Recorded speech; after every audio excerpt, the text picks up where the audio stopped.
All right.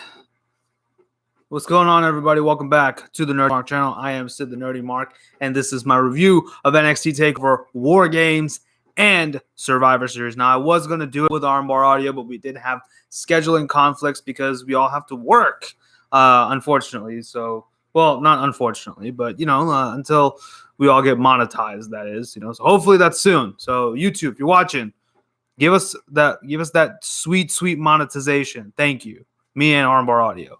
Anyway, so last night, this past weekend was a big night, like I said, for WWE. At TakeOver War Games as well as Survivor Series. We had Survivor Series for the first time, NXT joining the fray. It was Raw, SmackDown, and NXT, so that was pretty cool. It was interesting to see that NXT was joining this this whole affair. So that was pretty cool. I'm excited. I was excited to see the prospect of NXT coming in and doing what they do. Now, I know I'm actually recording this and going live very close to Monday Night Raw.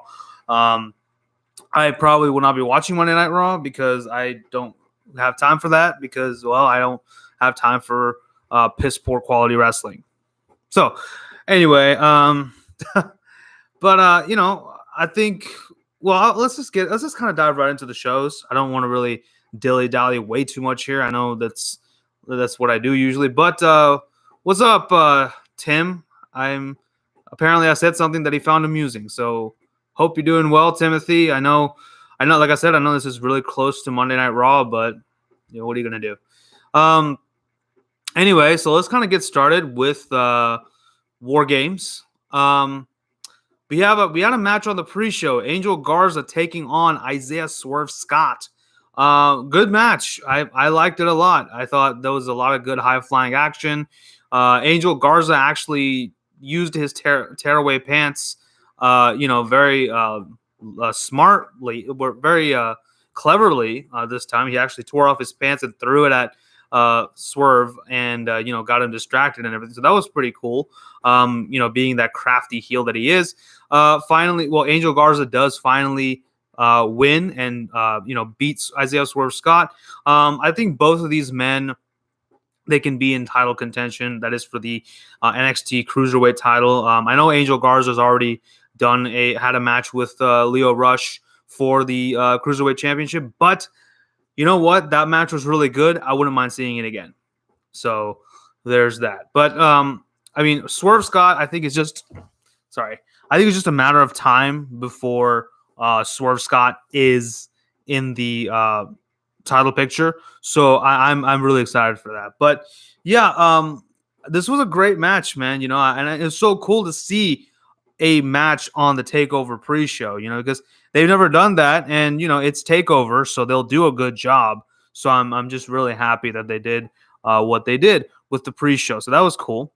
So let's get into the main show. We started off with the women's War Games match. It was Team Rhea Ripley, which consisted of Rhea Ripley herself, Candice LeRae, Tegan Nox, and it was supposed to be Mia Yim, but she got attacked during the pre-show and was replaced by Dakota Kai. So she replaces Mia Yim, and we have War Games. And Team Baszler obviously consists of Shayna Baszler, Io Shirai, Bianca Belair, and Kaylee Ray, the NXT UK Women's Champion, and of course Shayna Baszler, the NXT Women's Champion. This was great. I thought this was they came in hot right off the bat. Never a dull moment in this match. I was almost at the edge of my seat throughout this whole affair, which is exactly what you want in your match. Especially if it's freaking War Games, that's what you want. So that was awesome. We did kick things off with, I believe, Candice and Io. So, Io said she was going to go in first. Candice was like, nope, I'm going in next. After that, Kaylee Ray and then Rhea Ripley were in the ring. Then we had Dakota Kai getting into the ring, but instead of going into the ring, she turns around and boom, attacks her former best friend, Tegan Nox. Dakota Kai obviously, turns heel, and I hate to say I told you so, but I told you so. I could smell this heel turn from a mile away.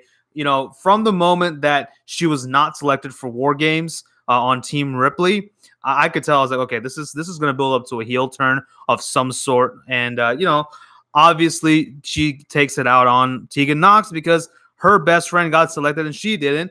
So she's jealous, and so she's like, you know what? I'm going to kill you now, and she basically takes Tegan Nox out of commission as well. So both Nox and Dakota Kai are ejected from War Games, so it's just Candice and just Rhea.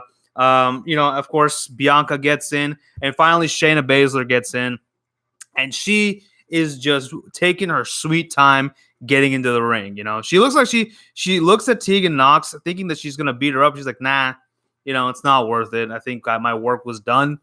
But and also I think even going back to the Dakota Kai heel turn, this has been brewing since Shayna Baszler. I feel like even since Shayna Baszler kind of came in, there was like a little hint going in of a heel turn because Dakota Kai keeps trying and trying and trying, and she's just not able to vanquish Shayna Baszler.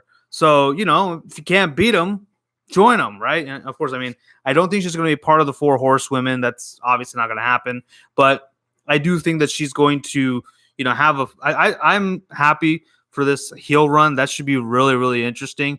I've never seen Dakota Kai as a heel, so I would like to see that. And I think it was just very interesting, very well executed. I must say, that heel turn. But it looks like the heels are this is an easy cakewalk for the heels, but Candice LeRae and Rhea Ripley fight them off valiantly. They absolutely use all the different tools available to them, such as chairs and trash cans and all that stuff. And there was a "We Want Tables" chant, and we didn't get tables, unfortunately, but that's whatever. We finally, the ending sequence, the matches end with a fantastic sequence because Rhea Ripley is caught in the Kirifuda clutch, but and then they introduce handcuffs into this match as well. But Ripley grabs the handcuffs and cuffs herself to Shayna Baszler. It is cuffing season after all, folks. So anyway, but she then they get into a bit of a kicking fest. Team Kick is dead, so I guess they're like, pay homage to Team Kick. Sorry, that was a terrible joke. But finally, Rhea Ripley does get the better of Shayna, hits a riptide onto a chair, I believe. 1, 2, 3. Team Ripley wins against all odds. This was great stuff. I loved it. And this obviously led to Rhea Ripley picking Candice LeRae on for her Survivor Series team, along with Bianca and Io and along with Bianca, Io, and Toni Storm. So that was pretty cool. Candice LeRae and Rhea Ripley. So that's 5. Anyway, great match here. I thought this was. I was wondering how they were going to top this. We'll talk about the men's War Games match in just a sec. However, let's move on to this triple threat match. Pete Dunne taking on Killian Dane and Damian Priest, the Bruiserweight, versus the Archer of Infamy versus the Beast of Belfast, of course. The winner of this match did get to face off against Adam Cole, baby, the next day at Survivor Series for the NXT Championship. Now, this was also a really good match. All 3 of these men have great chemistry, so it was good. I loved it. They did have a hard act to follow with the women's War Games match, so I don't blame them for doing what they did, for doing their best in this. It was great, though. It was fantastic. I think all 3 men did great stuff here. The match did finally end, obviously, with Pete Dunne hitting the bitter end onto Damian Priest, I believe. Let me just check real quick. Damian Priest, and then finally, won the match.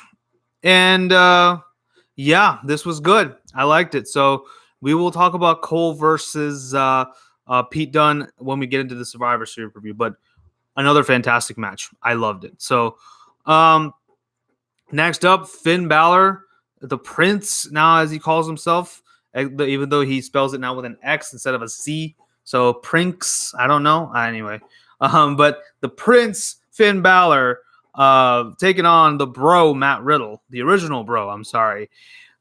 This was a fine match too. This wasn't okay. So this is not a terrible match. This was a great match, but I think this was the weakest match on the card, especially after what we saw last two matches. I mean, they really should have put this match before the triple threat. I mean, like this was great, okay, but actually, you know what? No, I take that back. I would say this one was better than the triple threat. I liked this one a lot, so it was fantastic. Finn Balor definitely. Being a little bit more vicious, kind of bringing back that shoot style that he was so famous for in New Japan. So I loved it. I loved it. It's just good seeing Finn Balor back in the ring, just kind of doing what he wants to do. And it's not, he's not restricted. He doesn't like when he was on Raw and SmackDown, like he was smiling a lot. Okay. And look, don't get me wrong. First of all, Finn Balor, that man has a smile that could save 1,000 children, but it just seems so artificial. Finn Balor, when he was a heel in New Japan, did not smile.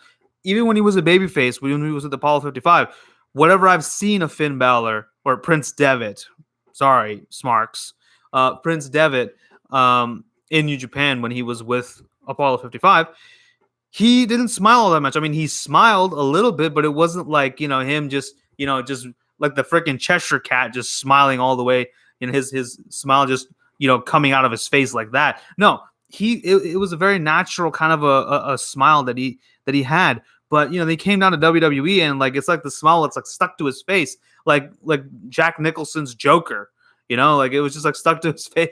Like his face morphed into a very deformed smile, right? Like a crooked smile like that. It just felt like that. But finally, the mask is off.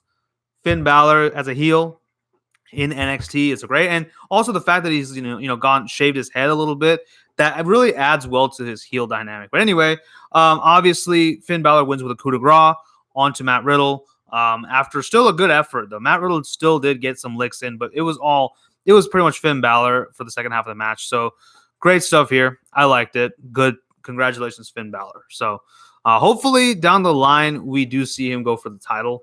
I do think that Ciampa is going to finally take it off of Cole and possibly Balor takes it off of Ciampa. That's something that I would love to see. So finally, we had our main event. We had the Undisputed Era versus no coup de grace. Oh, was it the Bloody Sunday or the 1916, whatever it's called? Yeah, I think you're right, Tim. It was the 1916 or the, I think that or the Bloody Sunday, whatever he calls it now. Yeah. Okay, cool. Yeah, sorry, minor slip up. Yeah, it's the 1916 DDT, but wasn't it called the Bloody Sunday in New Japan, or does Bloody Sunday look a little different? I don't know. Anyway, so yeah, but we had the main event, which was the Yeah. Anyway, but we have the men's War Games match, the Undisputed Era. Adam Cole, Bebe, your NXT champion, the North American champion, Roderick Strong, and your tag team champions, Bobby Fish and Kyle O'Reilly, taking on Tommaso Ciampa, Keith Lee, Dominik Dijakovic, and a fourth member. Will he show up? Will he not show up? Find out on the next exciting episode of Dragon Ball Z. Sorry, that was terrible. I am wearing my Dragon Ball Z shirt, as you can tell. I just like this shirt a lot. It's just really cool. Anyway, but just like Tim, you wear your Outlaw Star shirt all the time. Outlaw Star shirt all the time. I wear my DBZ shirt all the time. That's what we're gonna do once. Yeah. Thank you, Tim. By the way, I have actually met the guy who says that. To find out on the next exciting episode of Dragon Ball Z. That guy. His name is Kale Bear. He's a really cool guy, actually. I've met him. Like I said, I met him at a con. He's super cool. He's super chill. I love the guy. So anyway, Kale Bear, if you're watching this, man, I'd love to get an interview. Anyway, he's probably not. So, but Tim, share it out to him. I would appreciate it. So anyway, let's get to the main event of this match. This was also really, really good. I love this too. I mean, I would say this was definitely on par with the women's War Games match. It wasn't. It was just as good. Just as many surprises we'll talk about. We did have and we did have Tommaso Ciampa, with the war paint on himself, and he was wearing like the Psycho Killer mask, which looks super awesome. We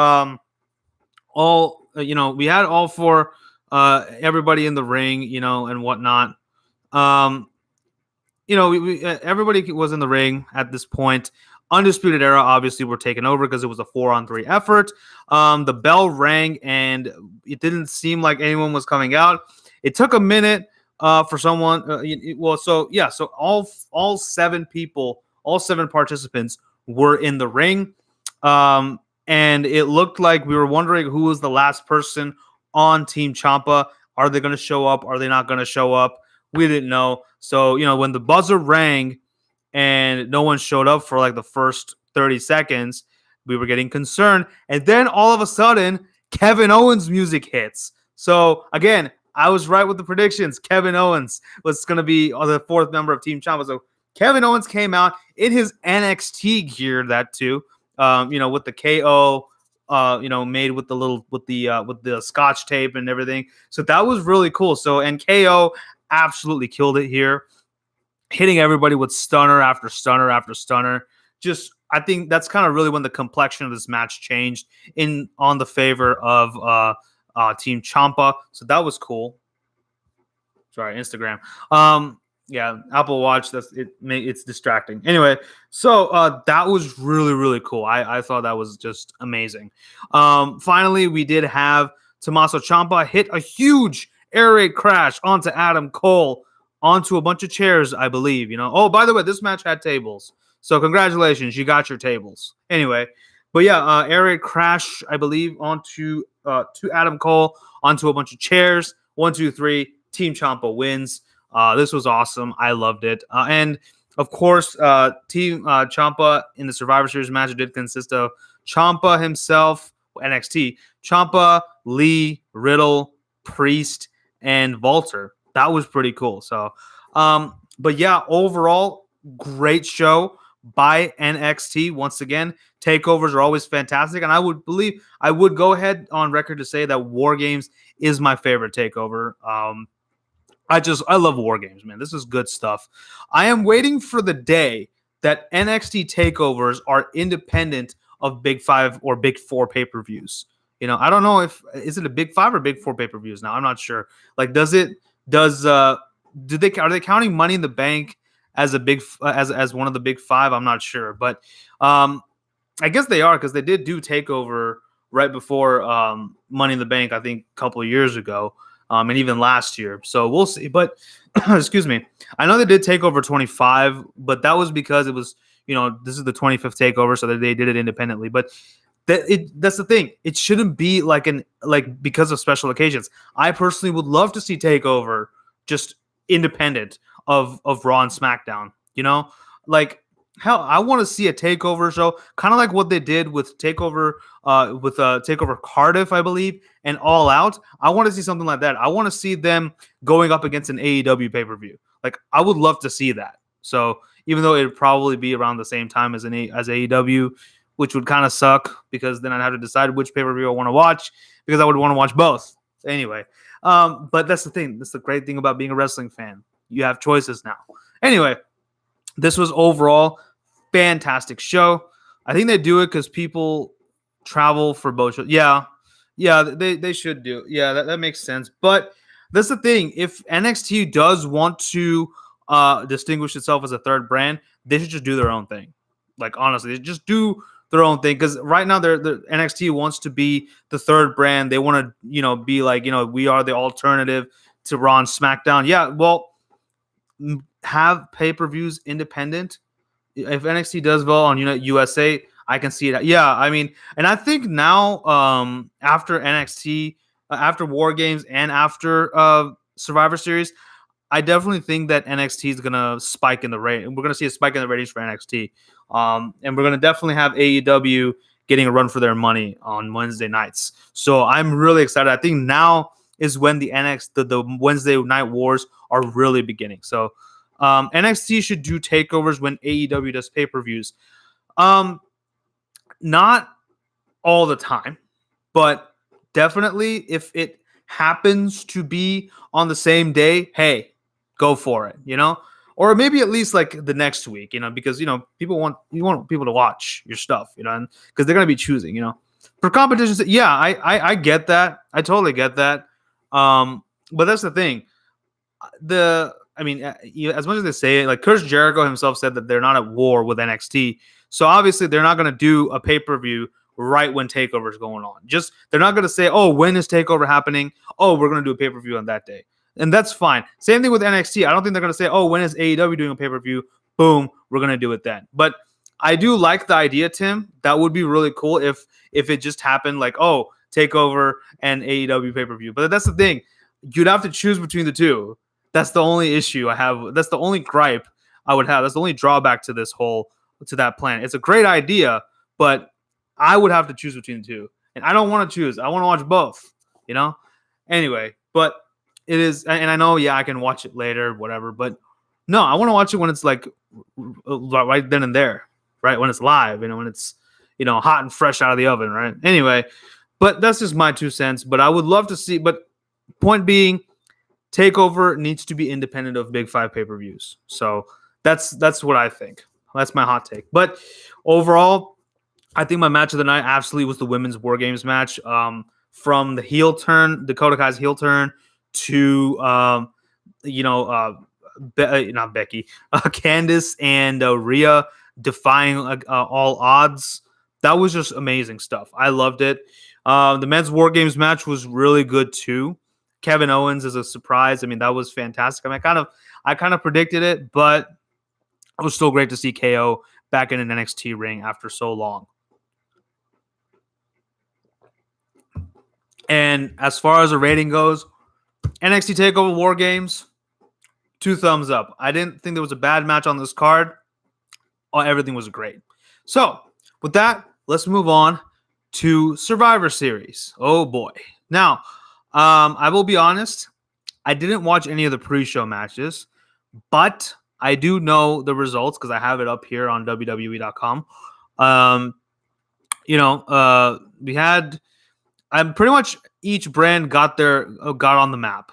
That's kind of what happened on the pre-show. And hey, they tried this new thing where they actually counted the pre-show matches towards the overall score. What a novel concept. Anyway, unlike last year, when they did that was some, like, I'm sorry, but SmackDown got robbed last year. That was a that was probably one of my worst Survivor Series I've ever seen in my life. Like, I did a review for that for about a year ago.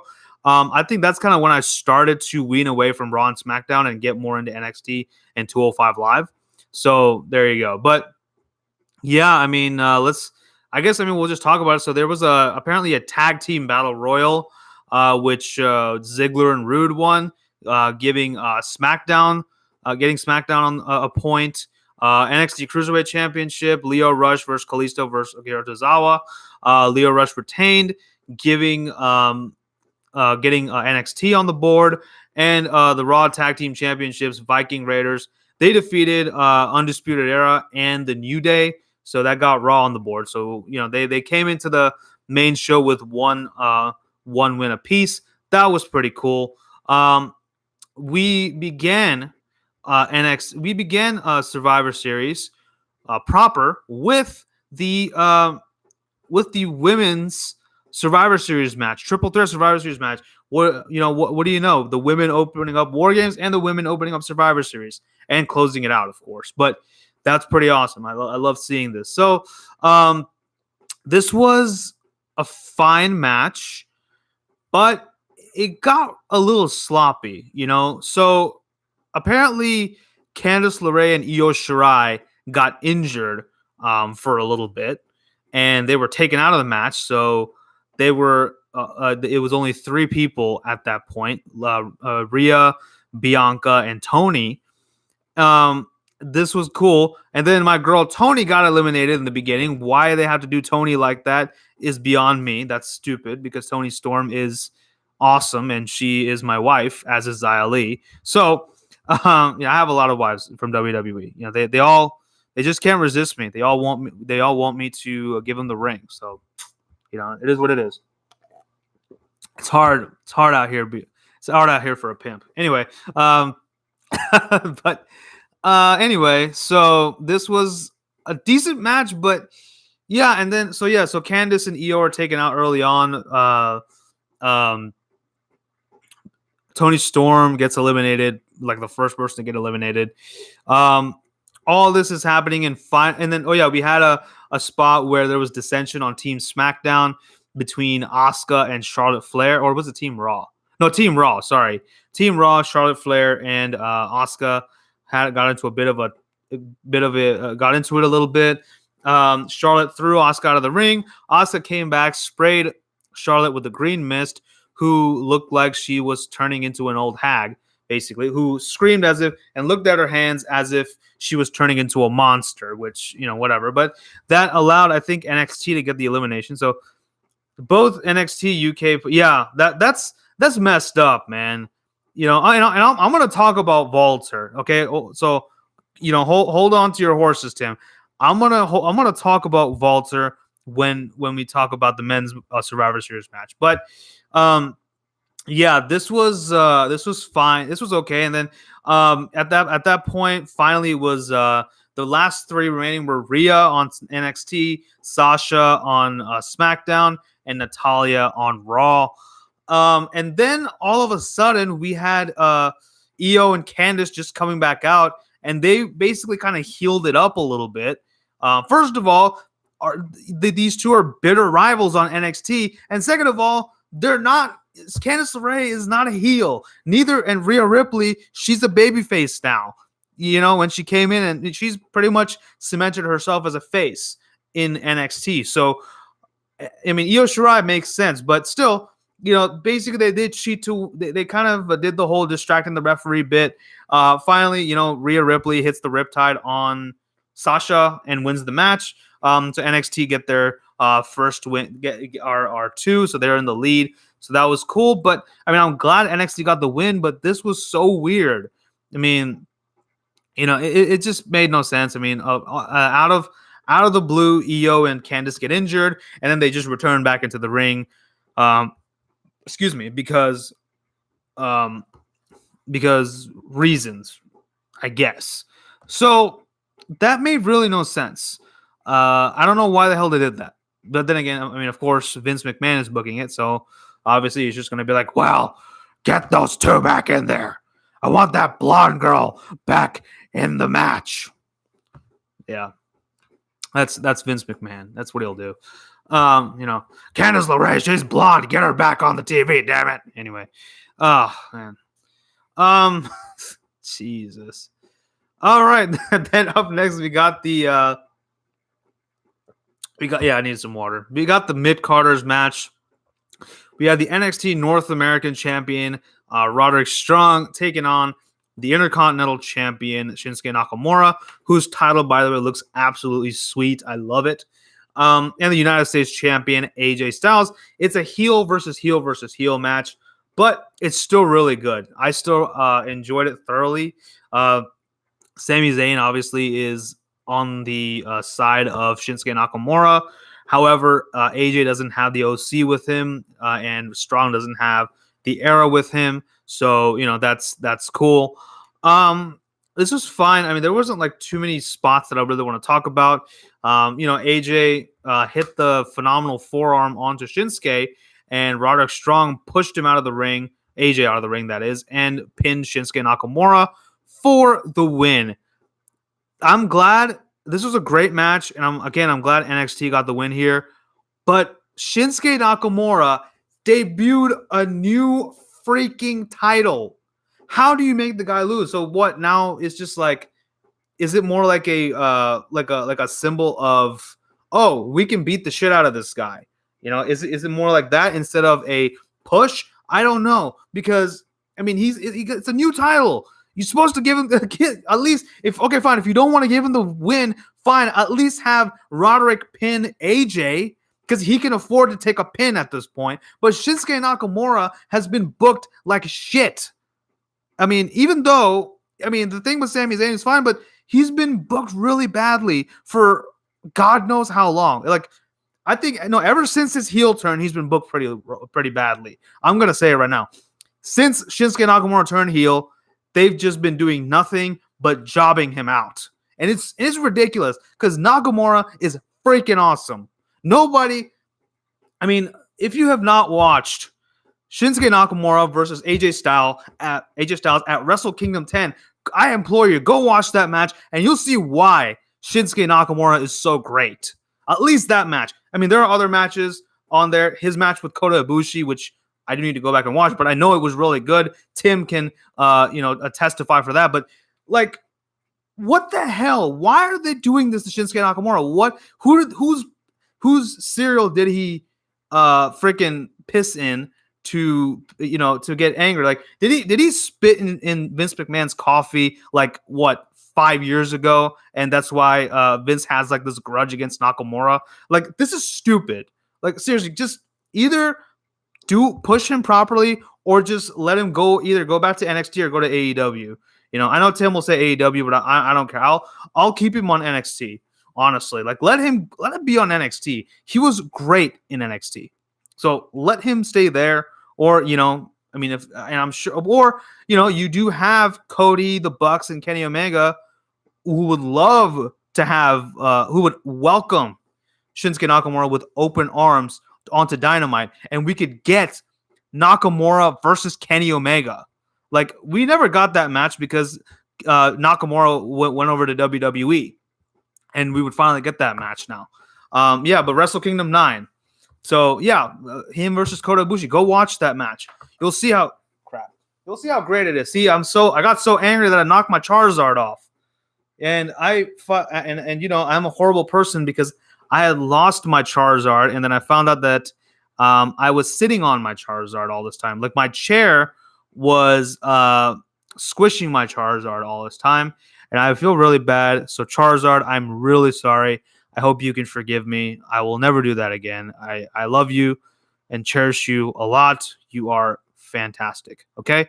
Now, why don't you fly back up over here on top of my Dragon Balls, on top of my balls. Anyway. Yeah, so sorry, that was my little rant on Shinsuke Nakamura. Tim, I hope you're proud of me because I ranted. Probably going to have another rant about Walter. So anyway, up next, we do have Adam Cole, baby, taking on Pete Dunne. This was a really good match. This was probably the sleeper hit of the night. This is exactly what I wanted to see from both these men. Like, I think this was good. This was exactly, and I think this was cool because there are unfortunately a lot of people who just watch Raw and SmackDown and they don't watch NXT. But at this point, you probably should watch NXT because it's on USA. But whatever.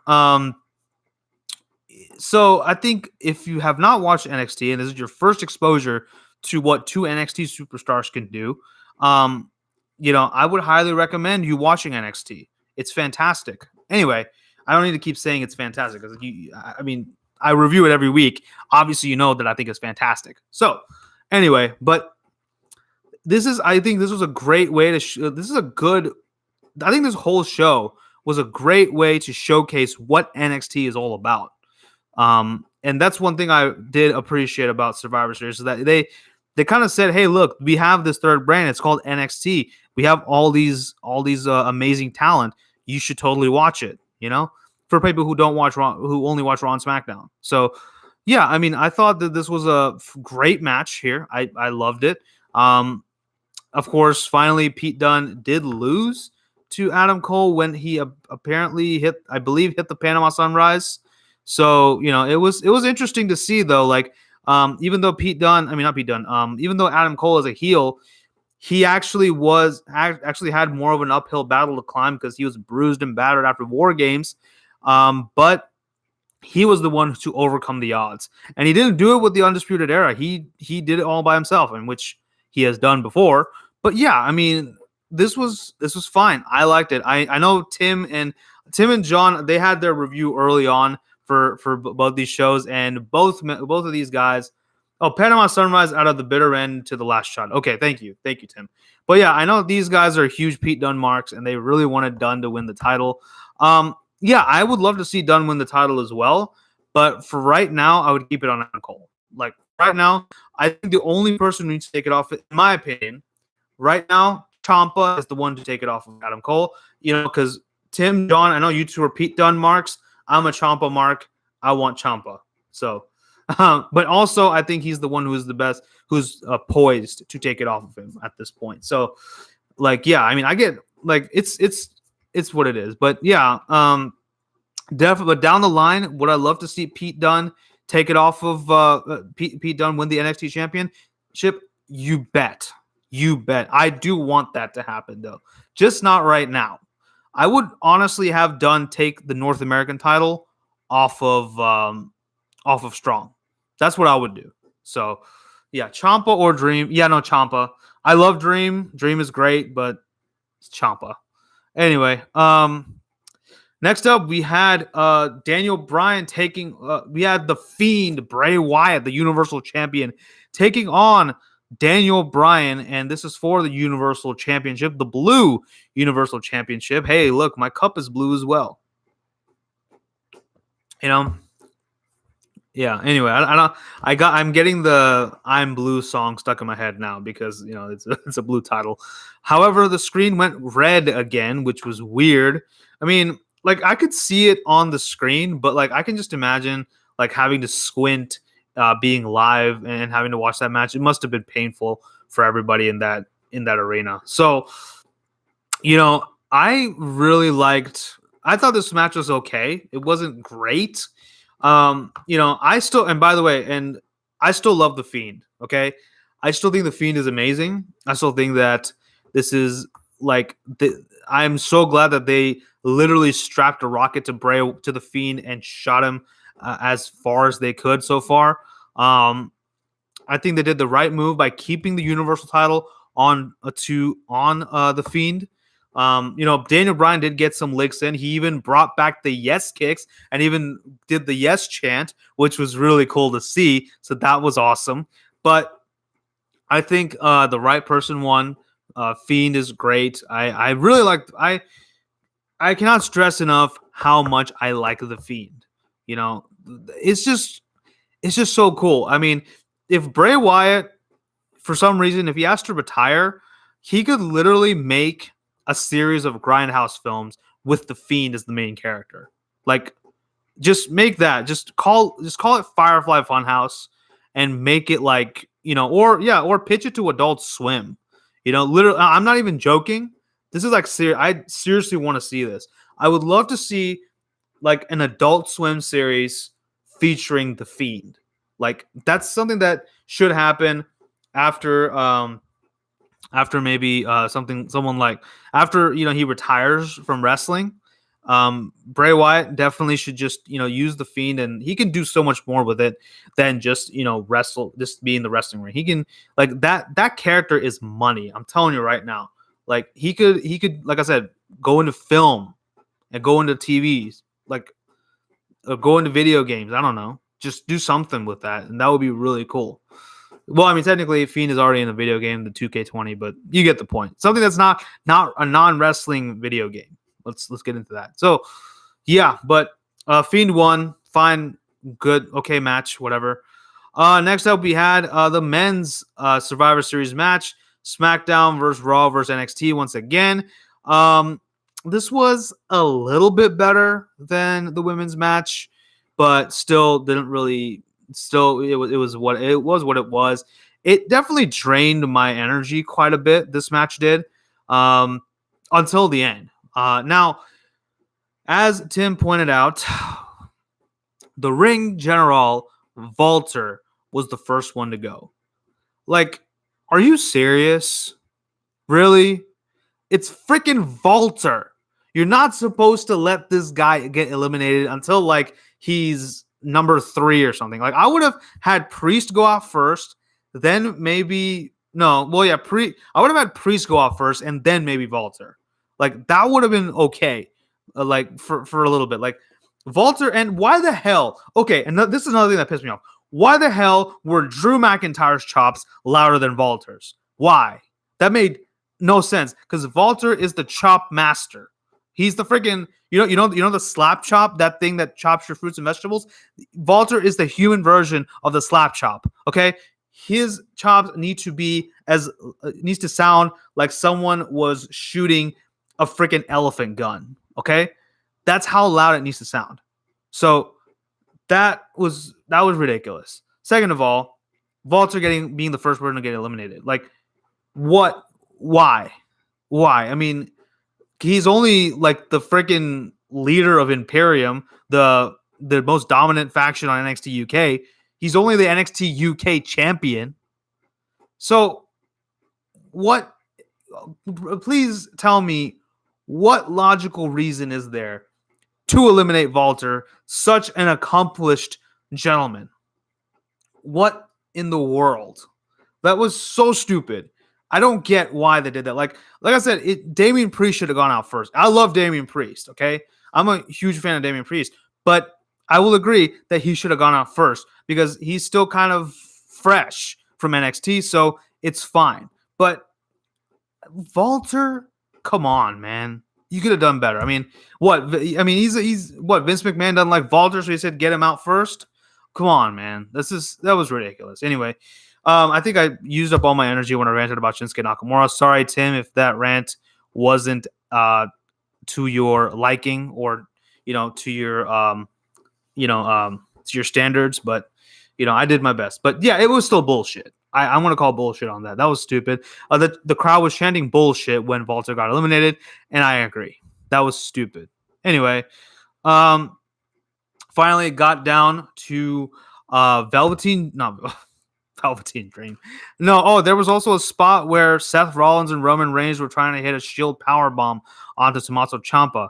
No, the Shield is dead. The Shield is gone. There's no Shield anymore. Dean Ambrose does not exist. Yet I still said his name. What's a Dean Ambrose? There's no Shield anymore. So I don't know what the hell they were trying to do. I don't know what that was, but that's not a Shield powerbomb, in my opinion. So yeah, unless you want to find a replacement for Jon Moxley, yes, I'm going to say his name, Jon Moxley. Then you're not the Shield. Okay, and you can't replace Moxley. I'm sorry, you just can't. Even though I know that Roman has been teaming up with Ali and Shorty G for a while, and I mean, they look like they could. I think he wants to start a Shield 2.0. Because he's been tagging with them quite a bit on SmackDown, so I could see that. But at the end of the day, this was.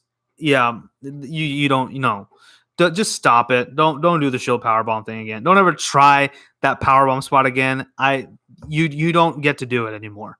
You don't get to do it because your third man is gone because you know what? He went on to greener pastures. While Seth Rollins is here making an idiot of himself on Twitter. So he got booed out of the building. I never thought I'd see the day. Excuse me.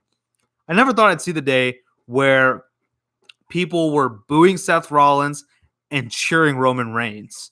Like, what kind of a world do we live in, man? It's 2019. It truly is 2019, isn't it, folks? When it's 2019, when Seth is getting booed out of the building and Roman is the one getting cheered. And I think maybe that's what Vince McMahon wants. Wants everyone to hate Seth Rollins so that we wouldn't mind Roman Reigns being the top guy. Maybe. And again, I have nothing against Roman Reigns, but come on. Anyway, so finally the last three men were and then the powerbomb was blocked by Keith Lee, which was pretty cool. So good on Keith Lee. He knows that you can't do a powerbomb. You can't do a Shield powerbomb without three people. So, excuse me. You can't do a Shield powerbomb with two people. So good job, Keith Lee. Anyway, so I would say Keith Lee was the absolute MVP of this match. He just had a great showing here. I know Ciampa got eliminated by Seth Rollins, which is some BS. Oh, and Seth Rollins had the nerve to say, "I built NXT." Shut your mouth, Seth Rollins. You didn't. Well, no, you didn't. Shut your mouth. Triple H did. So anyway, well, I mean, he's kind of right, but still, no. Just stop. Just stop. You left NXT like forever ago, so you don't get to say anything anymore. Anyway, so where was I? Oh yeah. So Lee, Rollins, and Roman were the last three to remain. Keith Lee eliminates Seth Rollins, which was great.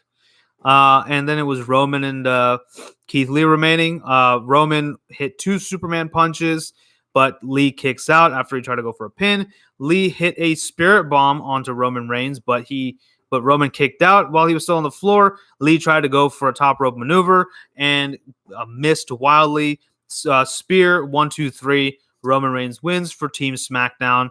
Afterwards, we had a great showing. We had a good fist bump from both Roman Reigns and Keith Lee, giving Lee his props. And apparently Vince McMahon is really hot on Keith Lee. So that's pretty cool. I'm glad that Vince is seeing that. But then again, if he brings him up to the main roster, I don't want to see Leosaurus, like Funkasaurus, Keithosaurus, whatever. I really, really hope that doesn't happen. If that happens, I'm just going to lose all hope in this company. Not that I have much hope left for main roster anyway, but still, like if that happens, I'll be pissed. Like I will legitimately be pissed. Anyway, yeah, what a threat, right? So, anyway, next up we had Rey Mysterio taking on Brock Lesnar in a no-holds-barred match for the WWE Championship. This was whatever. I didn't really care about this at all. It was cool to see Dominic coming in and actually hitting a few moves on Lesnar. He hit a double 619 with his father, and then a frog splash, a tribute to his second father, Eddie Guerrero. And they both tried to pin Lesnar. That was a point where I thought that Rey was actually going to do it, and that's kind of a double-edged sword. Because in a lot of Lesnar matches where Lesnar's going to win, there's a lot of the hope spots are so hopeful. They're so hopeful that, oh my God, he's finally going to take this title off of Lesnar. But to no avail, because Lesnar catches Rey Mysterio from the air and hits an F5 to win the match. Not before taking Dominic to Suplex City. Yeah, it was okay. I didn't really care about this match. It was meh. Then we move on to the main event. Shayna Baszler, the NXT Women's Champion, taking on Raw Women's Champion, the man Becky Lynch, and Bayley, the SmackDown Women's Champion. I honestly thought this match was boring. I was literally on my phone for a majority of this match. There was really nothing much about this. Like, I didn't really care at all about what was going on. I mean, they all did a good job, I guess, but they just couldn't keep my attention. I guess, of course, the crowd was kind of tired at that time, but also personally, I thought the match quality kind of suffered a little bit. Didn't really care about this match, so. Yeah, finally, we had Becky Lynch being thrown out into the table and Bayley succumbing to the Coquina clutch, and Shayna Baszler wins. And she's celebrating on top, and Becky Lynch attacks her because she's the man, Becky Lynch. I'm thinking that Shayna is coming up to the main roster. Well, I don't want to say main roster because NXT is very much main roster, but I'm thinking she's going over to Raw at some point because, this kind of signals that it's not over between Becky and Shayna. I'm thinking that Rhea takes the title off of Baszler and she goes up to the main roster. And yeah, that's fine. Because I'm not gonna lie. I really do. Okay, it's not fair for me to say that Shayna is the female Brock Lesnar because one, Well, because Shayna Baszler actually shows up to work a lot, and not just when the check looks nice and fat, like Paul Heyman. Anyway, sorry, fat shaming. I apologize, but still, it doesn't. It's not. She doesn't come in when the check looks nice and fat. She comes in because you know what? She's an employee of WWE. She's the champion. She's doing her job. So I'm not gonna say that she's the female Lesnar because she's not, and she even wrestles on TV. You know, Lesnar wrestled on TV like once since he came to SmackDown. So there's that. I think fine. I do think that Shayna's days as NXT Women's Champion are numbered. And we're gonna have a new champion in Rhea Ripley. That will be a great day actually, because Rhea should take the title off of Shayna. She's pinned her at War Games, and she technically did beat her in their first encounter together, even if it was by DQ, but she still beat her. And yeah, so I think that would be good. So overall, Survivor Series, on the other hand, was definitely a bit of an underwhelming. Well, I'm not gonna say it was underwhelming. I definitely think it was better than last year, but at the end of the day, it was still a bit of a meh show for me. There were some good matches, absolutely. I still liked. I liked Nakamura versus AJ versus Strong. Dunn versus Cole was fantastic. But yeah, like two really good matches. Most passable matches, and one terrible match. Yeah, one boring match. So pretty much a mixed bag for me as far as Survivor Series is concerned. So as far as a rating is concerned, I am going to give Survivor Series the bar. So that's what I think. But let me know what you guys thought about Survivor Series and TakeOver War Games in the comments. Thank you, Tim, for joining me on the stream, for being on the chat. And I know it's 7:30. I know it's like 30 minutes into Raw, or 8:30 if you're living in the East Coast. I'm not going to be watching Raw. I'm probably going to kick back and watch Being the Elite. Then I'll probably watch episode 3 of Rick and Morty, and I'll probably watch an anime, which I'm planning to review. So, with that being said, I hope you guys enjoyed this review. Thank you so much for watching. Don't forget to like, share, subscribe. Follow me on social media. Tell your friends about the Nerdy Mark. Thank you so much for your continued support. Thank you again for watching. I love you guys very much. Until next time, this is Sid signing off. You guys take care. Bye-bye.